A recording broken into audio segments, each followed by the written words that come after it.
Hi மக்களே, நான் இப்போ பார்க்க போகிறது வந்து ஹைட்ரேட்டிங் சீரம். ஹைட்ரேட்டிங் சீரம் நிறைய சீரம்ஸ் இருக்குது.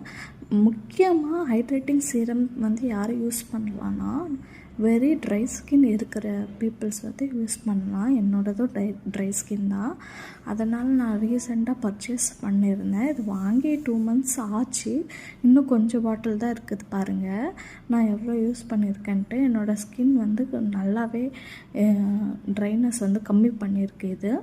இது நீங்கள் ஃபேஸ் வாஷ் பண்ணிவிட்டு டேம்ப் ஸ்கின்னில் வந்து நீங்கள் வந்து ஒரு 2-3 ட்ராப்ஸ் எடுத்து அப்ளை பண்ணிவிட்டு அப்படியே விட்டுட்டு அதுக்கப்புறமா நீங்கள் ஃபாலோயிங் மாய்ஸ்சரைசர் வந்து நீங்கள் வந்து யூஸ் பண்ணிக்கலாம். இது நீங்கள் வந்து மார்னிங்கும் யூஸ் பண்ணலாம், நைட்டும் யூஸ் பண்ணலாம். இதனால் வந்து எந்த ஒரு சைடு எஃபெக்டும் வராது. நீங்கள் தாராளமாக ஹைட்ரேட்டிங் சீரம் வந்து யூஸ் பண்ணலாம். இதில் வந்து 2% ஹைலூரானிக் ஆசிட் அண்ட் 1% நியாசினமைட் வந்து ஆட் பண்ணியிருக்காங்க. அதனால் வந்து எந்த ஒரு ஹார்ம்ஃபுல்லான கெமிக்கல்ஸும் இதில் இல்லை. இதில் லெஸ் பர்சன்டேஜ் இன்க்ரீடியன்ட்ஸ் தான் யூஸ் பண்ணியிருக்காங்க.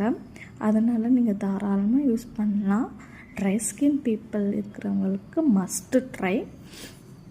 இது வந்து ஒரு பம்பில் தான் கொடுக்குறாங்க.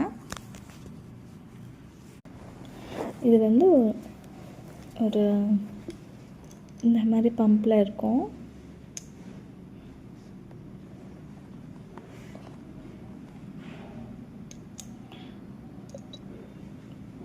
லைட் வெயிட் கன்சிஸ்டன்சியாக இருக்கும். நீங்கள் ஒரு 2 ட்ராப்ஸ் எடுத்தாவே உங்களுக்கு ஃபேஸ் மேக்கப்புக்கு வந்து அழகாக சூட் ஆகும்.